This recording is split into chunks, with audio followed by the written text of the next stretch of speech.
اعوذ باللہ من الشیطان الرجیم بسم اللہ الرحمن الرحیم۔ ناظرین کرام، اشرف آسمی ایڈوکیٹ آپ کی خدمت میں حاضر۔ ناظرین کرام، 5 جنوری 2024 آج کے روزنامہ جنگ میں مفتی اعظم پاکستان مفتی منیب الرحمان صاحب کا تفہیم المسائل کے حوالے سے جو ایک کویسچن آنسر کا کالم فرائیڈے کو شائع ہوتا ہے، اس میں کویسچن کا انہوں نے جواب دیا ہے۔ ہم اس کے قانونی اور مذہبی پہلوؤں کا اس میں دیکھیں گے کہ کیا ہے۔ یہ جو کویسچن ہے جو آج کے آپ کو نیوز پیپر میں بھی مل جائے گا، مفتی منیب الرحمان صاحب کے پاس یہ کویسچن ہے کہ دینی مقدس شخصیات کی خیالی تصاویر بنا کر آویزاں کرنا ممکنہ مفاسد کا پیش خیمہ ہے۔ سوال جو ہے ناظرین کرام، کیونکہ اس میں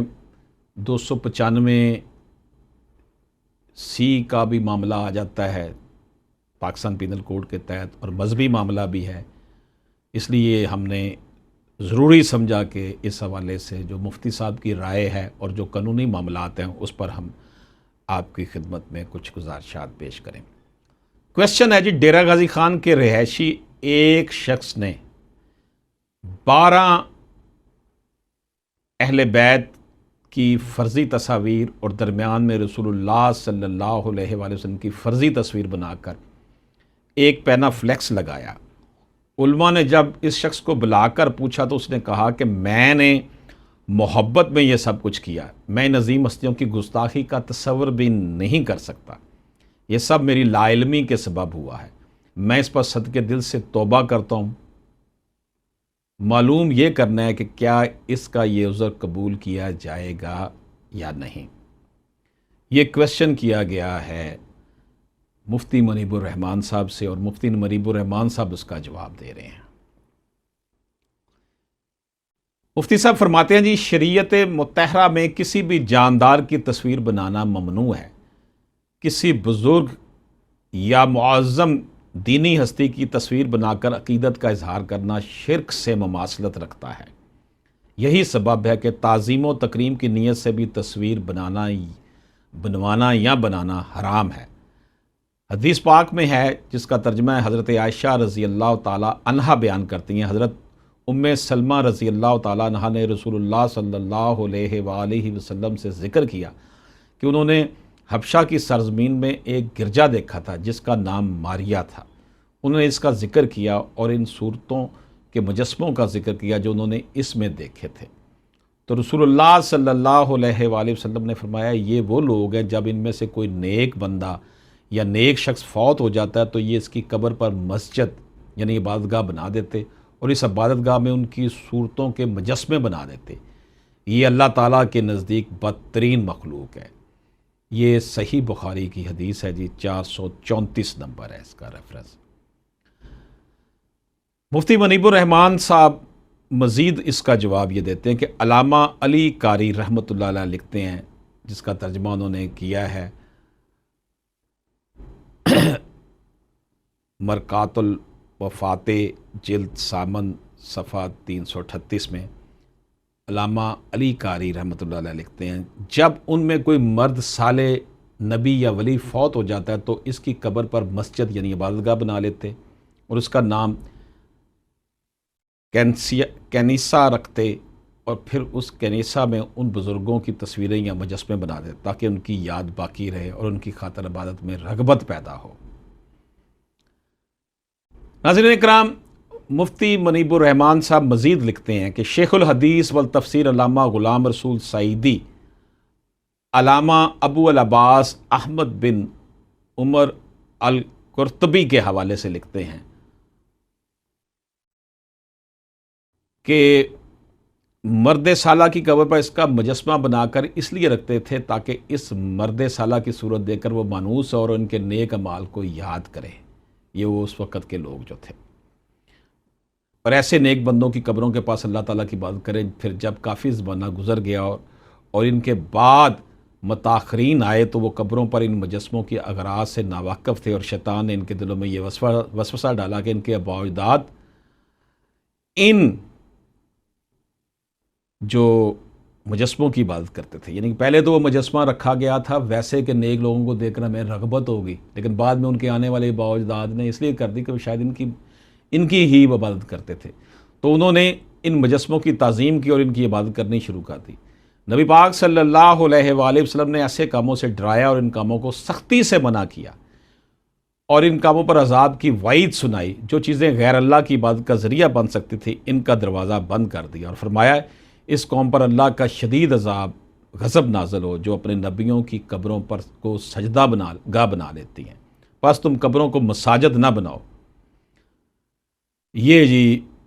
موطا امام مالک کتاب السفر صفحہ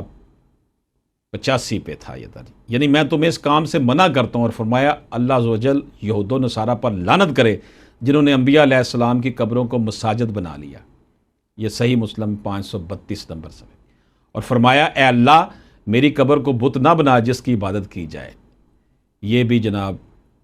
موطا امام مالک کتاب السفر 85 اس کا ریفرنس ہے۔ اس وجہ سے مسلمانوں نے رسول اللہ صلی اللہ علیہ وسلم کی قبر انور پر آپ کی عبادت کا ذریعہ قطع کرنے میں بہت مبالغہ کیا اور آپ کی قبر کی دیواروں کو بہت اونچا کر دیا اور ان میں داخلہ مسدود کر دیا۔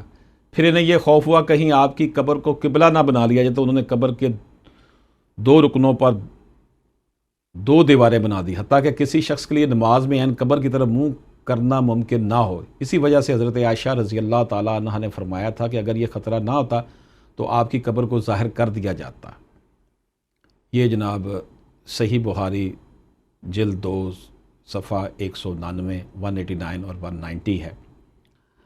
مذکورہ مسئلے میں اس شخص کا رسول اللہ صلی اللہ علیہ وسلم اور ائمہ اہل بیت کی فرضی تصاویر بنانا اور پھر عقیدت کا اظہار کرنا اس فرضی تصویر کی حقیقی سمجھنے کے مترادف ہے۔ گویا اس فرضی تصویر کے نقوش اور خد و خال کے بارے میں اس نے یہ یقین کر لیا کہ رسول اللہ صلی اللہ علیہ وسلم کا چہرہ مبارک ایسا ہی تھا۔ یہ امر شرعی مفاسد کا پیش خیمہ ثابت ہو سکتا ہے، اور اگر اس سلسلے کو نہ روکا جائے تو بدعات کا ارتکاب کرتے ہوئے بندہ شرک کے قریب پہنچ جاتا ہے۔ غرض رسول اللہ صلی اللہ علیہ وسلم، اہل بیت طہار رضی اللہ تعالیٰ اور صحابہ کرام رضی اللہ تعالیٰ عنہ کی فرضی اور خیالی تصویریں بنانا ان کی حرمت کے منافی اور مستقبل میں ممکنہ طور پر رونما ہونے والے کئی مفاسد کا سبب بن سکتے ہیں، اس لیے اس کی شدت سے ممانعت کی جائے۔ نیز ایک مرحلے پر جا کر یہ چیزیں شرک و بدعات کبھی میں مبتلا ہونے کا سبب بنتی ہیں۔ جو چیز انجام کار شر کا باعث بنے وہ شر ہوتی ہے اور اس سے اجتناب لازم ہے۔ اب مفتی صاحب آخر میں کہتے ہیں، جس نے وہ پینا فیکس پلایا تھا، کہ اگر مذکورہ شخص صدقے دل سے اللہ تعالیٰ کی بارگاہ میں لانیہ توبہ کرے اور علماء کو یہ یقین دلائے کہ اس سبب کے پیچھے اس کے باطل مقاصد کار فرما نہیں تھے، اور آئندہ کے لیے دینی معاملات میں کسی عالم دین سے رہنمائی لیے بغیر کوئی کام نہ کرنے کا عہد کرے، تو اللہ تعالیٰ سے اس کی توبہ کی قبولیت کا گمان رکھتے اسے معاف کر دیا جائے۔ یہ مفتی صاحب نے کہا ہے۔ اب اس کے جو قانونی پہلو ہیں ناظرین کرام، تعزیرات پاکستان کے مطابق تو 295 کا اس نے ارتکاب کیا ہے، نبی پاک صلی اللہ علیہ وسلم کی اس نے شبیہ بنائی ہے، اور لیکن اب دینی معاملے میں انہوں نے کہا جناب اس نے لا علمی میں ایسا کیا، اور وہ خود بندہ بھی یہ اقرار کر رہا ہے، تو اس لیے